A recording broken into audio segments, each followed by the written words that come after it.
Hello, today I show you how to write an intro so your songs don't sound like sudden out of nowhere.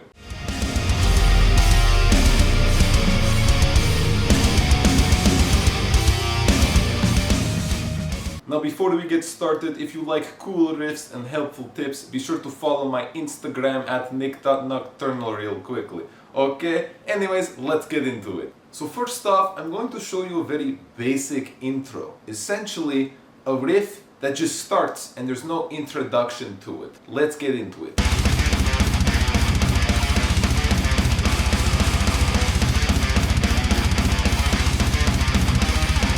So a very important tip to really help you write a really cool intro is what I like to call deconstructing a riff.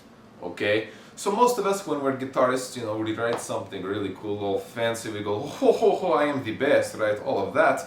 But then, when you try to put it in a song, you don't know how to make it work. You don't know how to, introduce that riff. Well, there's a very simple trick that is very, very popular that can almost always do the trick if you don't feel like writing an entire, separate crazy intro. And that's called deconstructing the riff.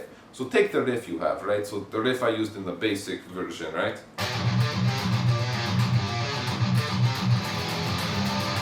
And that is the riff at full force, but what I'm going to do is deconstruct it by only taking parts of the riff, and then the rest of the parts I'm just going to put very simple filler that is meant to actually hype up the listener and make them so they're anticipating something will happen and eventually go full force. Okay, so for example, I'm going to take the first part of this riff because it's the identity of the riff, the really iconic part of the... Right, that's the very important part. And then right after that, instead I'm going to just do something simple, like a simple chord, like... Right, that's not a full force riff, it's very chill, it kind of gets you pumping, it's like, oh okay, this is a hyping riff, is how you can call it, right?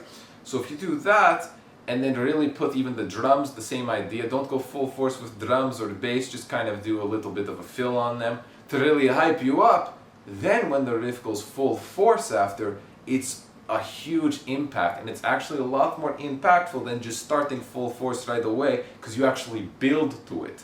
I show you in context.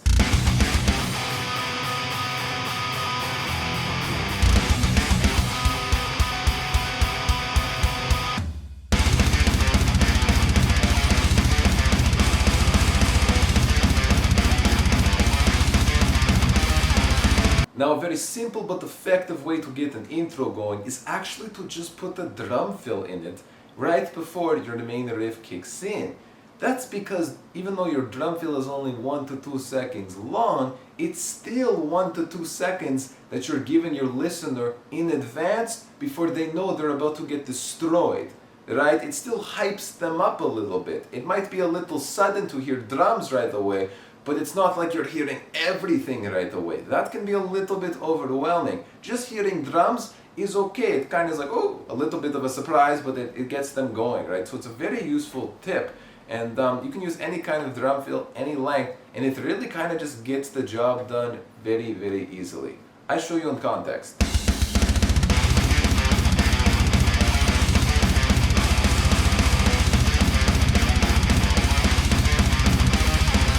So this next one is one of the hardest to use, but it's so satisfying if you can actually pull it off. And that is something I like to call foreshadowing as an intro. Okay? Now you probably know what foreshadowing is, in stories, movies, TV shows, all of that. Well, that concept is exactly mirrored for music, right? What you're going to be doing is you're going to be taking something that is later in the story, later in your song, and actually introducing it, a little bit of it, at the start of your song. Okay? So a good example is, let's say I had a chorus in my song, right? And it had a lead melody, some kind of ambience, right? Well, what I would do is I wouldn't take the whole chorus and start the song with it. I would only take a piece of it, something that has a distinct melody of that part of the song, a distinct theme, and I take that theme and put it in the intro, but then I would make it flow right into that main verse, which is,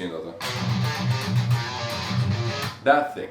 And it is a very cool thing to kind of almost check if all the themes in your songs make sense together. if you can actually take something that's later in your song and put a piece of it at the start and it still flows really nicely, that probably means your themes are all in check and that it is all a nice package and not just like, here's a cool riff, here's a different, completely cool riff, you know. It's not like a bunch of themes fighting for the shining point. All the themes link together, right? So I didn't write a chorus for this yet, but so let's say we have the main riff that is this, right? I'd assume in a song like this I'd write the chorus, somewhat similar themes, so maybe same scales, things like that, maybe something like this.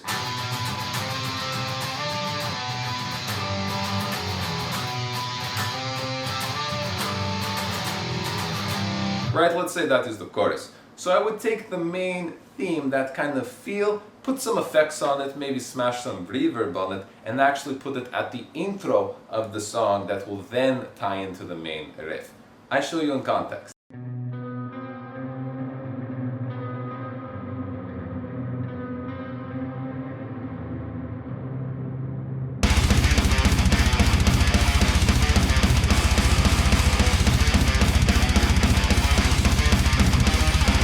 Next one is another very popular but very effective one, and that is literally put anything in there. Any samples, any noises. If you hear a bird go caca, you know, put that in there. If you hear the sound of someone throwing trash bag off balcony, put that in there. Somebody taking shit, you know, water explode, all of that. Put it at the start. The key is to put it at start. Put it at a little lower volume and have a lot of different samples, but most importantly, smash that shit with reverb. Then it sounds emotional and special instead of just someone going to the bathroom, okay? So I show you in context.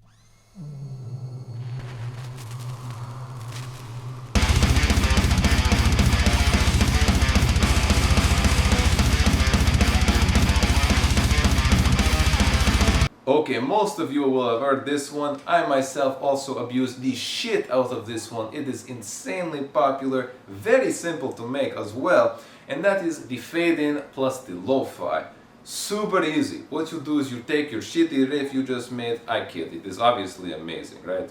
So you take your riff, you press it on the keyboard, you go to copy, and then you paste at the start of song. Okay, so everything is copy pasted, including drums, bass if you want to. Bring the whole party over, you know, jigga wigga. Okay, so with that, what you do is you highlight that whole part you pasted, and you go to like audio, and you press the fade in effect.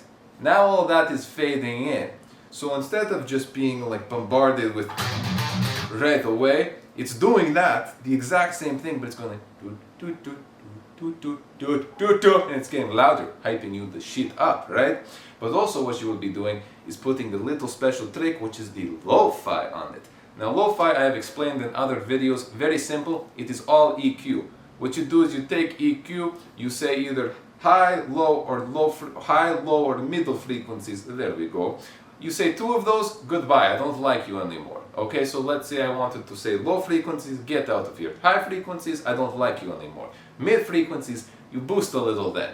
And then you have this very underwater feel. You can do that with any variation of all those three, right? But the reason you do that is because the change in sound, you know, the change in volume when you fade in, that's something that hypes somebody up already.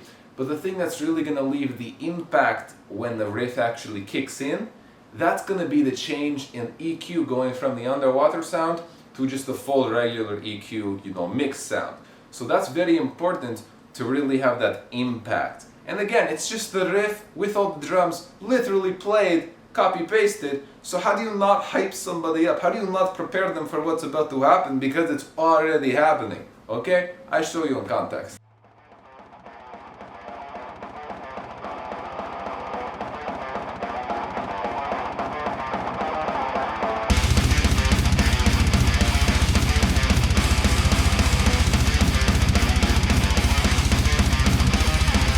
Next, the reverse. The reverse. Okay, this is a good one. Very popular, and not just metal. This is popular in all types of music. And there's different types of things you can reverse. A drum sample, a guitar, a voice. You can reverse anything. And that's the thing that is literally happening is you're playing something, whether it be like the snare, like a pow, you know, you hit the snare. all the person is doing is taking that snare hit, that sample, or the cymbal hit, or this on the guitar, and they're literally pressing the reverse button. So it's, instead of going like pow, it's like whoop, you know, it does the opposite. It is very, very cool, and it has a very ambient feel to it. It's very cool, especially when people do it for vocals. But you know, if you're ever wondering where to find it, whenever you're listening to the chord of metal, you know where those are. You know, you hit that second part of breakdown. It's not this part. It's the, you know, it's the super heavy, sounds like shotgun almost thing. Okay, so that is reverse. Honestly, you don't even need to do anything with your guitar. You say, hey producer, put on your funny little hat, let us go, right? Press the reverse button, there is our intro. Why do we need anything else? I show you in context.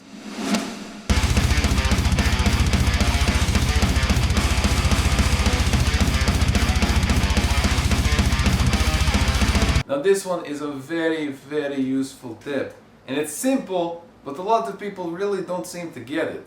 And that is, use other instruments as the intro, right? There are so many instruments that exist. Like the one I love to personally use the most, orchestra or piano.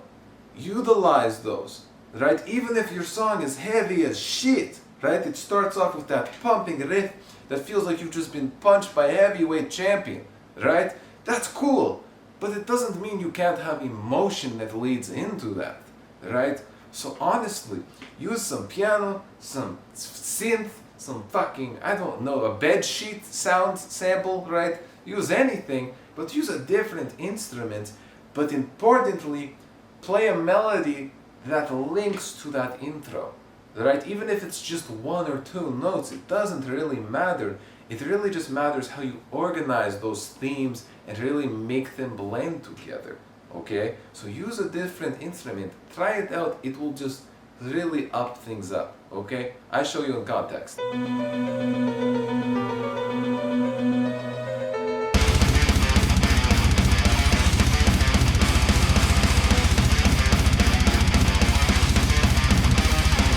Alright, so now I'm going to try my absolute best to actually combine all these into one big epic intro. Of course, you don't need to use all of these at the same time. Use one, use two, doesn't really matter. There's also a bunch of others that I did not really get into in this video because they're kind of derivative of the same ideas, but there are so many ways to make a really cool intro.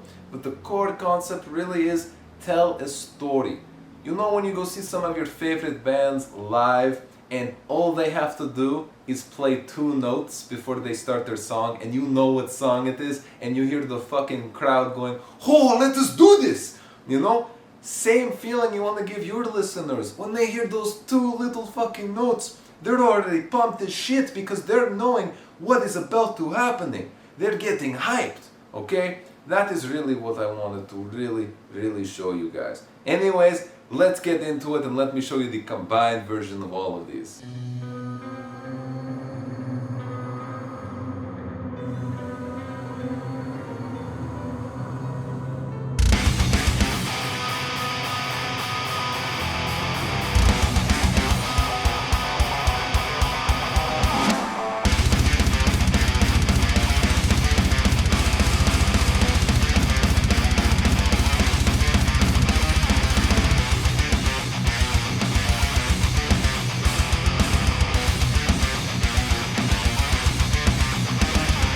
Well, there you have it, guys. I hope that was helpful. If you enjoyed this video, be sure to hit subscribe button down below and be sure to comment what some of your favorite metal song intros are. And I want to give special thanks to a few Patreons. Chris, Alec, Jared, Phil, Siri, Dedo, Patrick, Rose, Fulla, Chicken, Fan, Brett, Julia, Charles, Lewis, Wolf, J, Josh, Heidi, Justice, Pim, Christian, Corsier, Cody, Kel, Michael, Jigger, Armstrong, Griffith, Did, Marvin, Three, Alex, Chris, Carlos, Phil, Nick, Ryan, Alex, Cameron, Keel, Just, Adelie, Susan, Zahan, Lake, Tim, Ryan, Kuti, Drug, Smokey, Kevin, Theo, Brandon, Deb, Aziz, Amar, JR, Jordan, Tristan, Frank, Lochi, Aiden, Ricky, Austin, Robert, Evan, Derek, William, 13, Eric, and Jack. Holy shit, lots of names. Thank you all for support. I really appreciate it. If you're yourself interested in becoming Patreon, there's a link on screen and description. Thank you guys so much for watching. I see you next time.